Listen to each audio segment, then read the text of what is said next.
Boa tarde. Hoje vamos apresentar nosso trabalho sobre Chico Mendes na disciplina Cultura Religiosa, Pessoa e Sociedade. O grupo é formado pela Caroline, por mim Letícia, pela Luciana, orientadas pelo professor Carlos Frederico. Bem, e quem foi Francisco Alves Mendes Filho? Mais conhecido como Chico Mendes, foi um seringueiro, sindicalista, ativista, político e ambientalista brasileiro.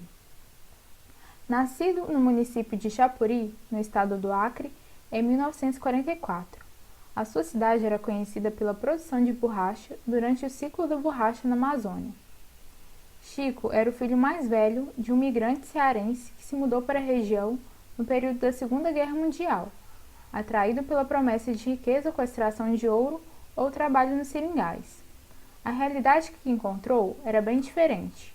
Na cidade de Chapuri, encontrou um cenário de trabalhadores explorados pelos donos dos seringais, que ao chegarem já adquiriam dívidas pelos materiais para a extração do látex.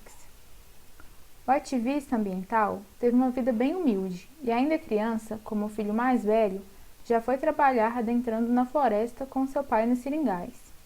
Na região, não havia escola para os filhos dos trabalhadores, e tampouco os proprietários de terra tinham intenção de implantá-las em suas propriedades. Chico só foi aprender a ler aos 19 anos, com a ajuda de Euclides Távora, um militante comunista que participou da Coluna Prestes e se exilou na Bolívia, e ao retornar ao Brasil foi trabalhar como seringueiro em Chapuri. Em 1964, ocorreu o golpe militar, e uma das políticas desse governo, na década de 70, era a ocupação do território da floresta amazônica, com a criação de gado e rodovias como a Transamazônica. Com esse estímulo à ocupação da região norte, a venda das terras dos donos de seringais foi responsável por fomentar conflitos de terra, já que a substituição da borracha pela pecuária intensificou a especulação fundiária, investimento e valorização econômica de propriedades pertencentes aos fazendeiros, dificultando o acesso de pequenos produtores às terras, além de ter aumentado a devastação ambiental a fim de gerar pastos para a criação de gado. Essa nova ocupação do território da região norte não levou em consideração as populações que dependiam da floresta economicamente, social e culturalmente. Não satisfeito com a situação da destruição da floresta e a miséria da população que dependia dos seringais, Chico Mendes iniciou a vida sindical em 1975, como secretário-geral do Sindicato dos Trabalhadores Rurais de Brasileia. A partir de 1976, participou ativamente nas lutas dos seringueiros para impedir o desmatamento e praticou a tática utilizada pelos manifestantes, conhecida como empate, que era uma manifestação pacífica em que os seringueiros protegiam as árvores com seus próprios corpos. Em 1977, ele foi eleito vereador pelo Movimento Democrático Brasileiro, o MDB, que era um dos dois partidos que existiam na época do governo militar, que era o MDB e o Arena, e ele recebeu, então, as primeiras ameaças de morte pelos fazendeiros da região, o que rendeu para ele também problemas dentro do próprio partido que não apoiava sua luta.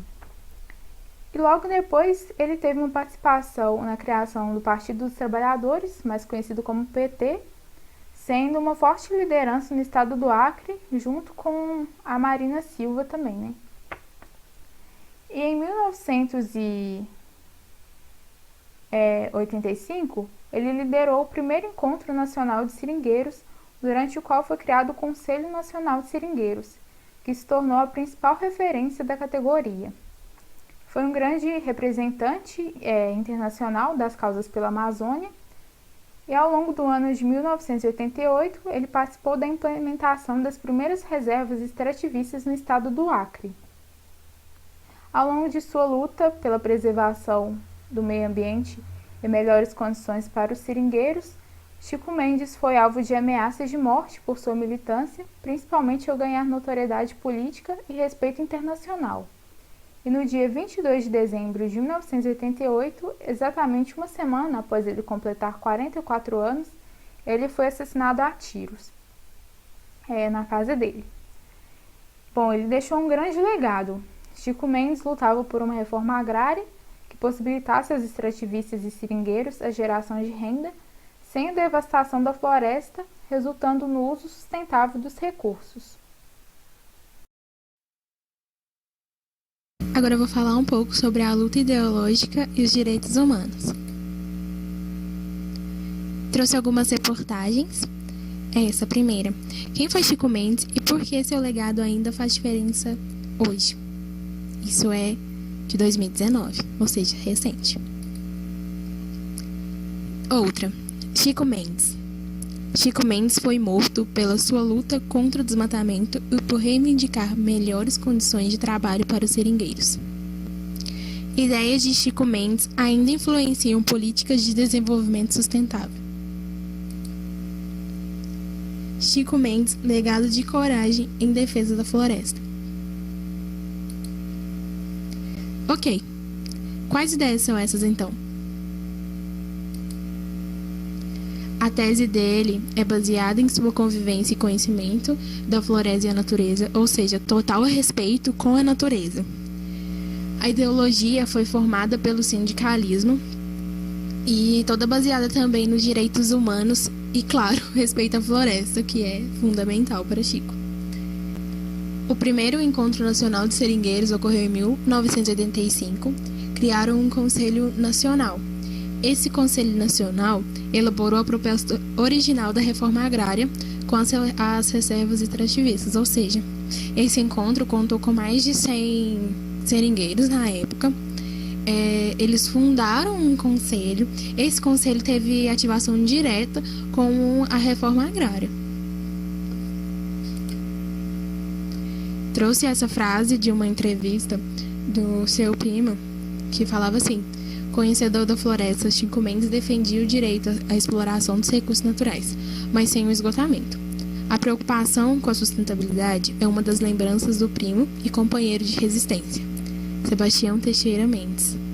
Ele dizia: Tião, é o seguinte, eu botei na minha cabeça que a gente tem que preservar. E aí saiu pelo mundo com essa ideia de preservar, mas sempre voltava, não esquecia daqui. O principal legado de Chico, com certeza, são as reservas extrativistas. O desenvolvimento sustentável surgiu no Rio, 92. O Instituto Chico Mendes de Conservação da Biodiversidade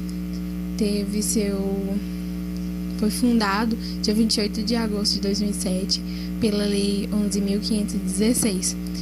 Ela é uma instituição na qual tem vínculo direto com o Ministério do Meio Ambiente e cuida diretamente das UCs, que são as unidades de conservação. Chico ele recebeu reconhecimento internacional.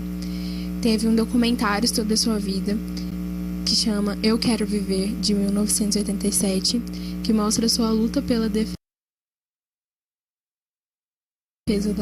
das suas ideias. Recebeu o Prêmio Global 500 na ONU entre 1987 e 1988 e também a Medalha do Meio Ambiente, não sei pronunciar isso, nos Estados Unidos, também na mesma época. Bom, eu vou falar um pouco sobre a teologia da libertação e como ela está ligada aos movimentos sociais e como isso ajuda ou ajudou nas ações de pessoas que lutam ou que lutavam por causas sociais, como, por exemplo, Chico Mendes. A partir de 1960, ocorreu um período de transformações e um crescente número de golpes e contragolpes de Estado aqui na América Latina. Surgiram regimes políticos que eram autoritários e amparados pelas doutrinas de segurança nacional. Essas políticas agravam muito a condição de vida da maioria das populações do continente. E diante do que acontecia, houve várias reflexões de pessoas da Igreja sobre mudanças políticas, econômicas, sociais e eclesiais no continente. Essas reflexões foram beneficiadas por encíclicas sociais dos papas João XXIII e Paulo VI, e também por documentos do Concílio Vaticano II e de Medellín. Isso deu origem à teologia da libertação, que se tornou um suporte católico das esquerdas católicas na América Latina. A teologia da libertação nasceu da proximidade com os pobres e os marginalizados, com um pensamento primariamente orientado mais à prática pastoral e a uma opção existencial do que a questões doutrinárias. Essa teologia supunha uma confrontação pessoal com a pobreza, a injustiça e a marginalização social das camadas mais pobres da sociedade. A teologia da libertação é considerada um movimento, então, apartidário e inclusivista de teologia política, que engloba várias correntes do pensamento que interpretam os ensinamentos de Jesus Cristo em termos de uma libertação das injustiças, das condições econômicas, políticas ou sociais.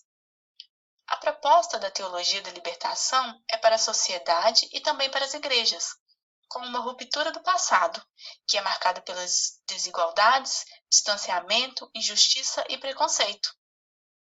O que se falava era transformar relações socioeconômicas injustas e opressoras rumo a uma sociedade mais justa, democrática e fraterna. A teologia da libertação fez algumas contribuições para os movimentos sociais. Os movimentos sociais são ações sociais políticas coletivas construídas por atores de diferentes classes sociais. As ações desenvolvem um processo social, político-cultural que, a partir de interesses comuns, visam lutar por uma causa social. Dentre as contribuições, podemos destacar aqui a mudança cultural, que é a mudança dos valores e formas de pensar, e também a intervenção política, em que membros das comunidades e de grupos participam nos movimentos sociais, na organização da sociedade civil. A teologia da libertação ofereceu, além da mística, as lideranças, a infraestrutura organizacional e também uma grande ajuda material a muitos movimentos sociais. Lutar junto com os pobres contra uma situação de opressão e injustiça, contra seu sofrimento imerecido, desenvolveu em muitas pessoas, agentes e militantes, uma sensibilidade diferente, uma mística ou motivação espiritual que ainda marca a atuação de tantas pessoas empenhadas nas lutas diárias dos movimentos sociais, das pastorais sociais e das comunidades populares. Chico Mendes via a terra como uma função social.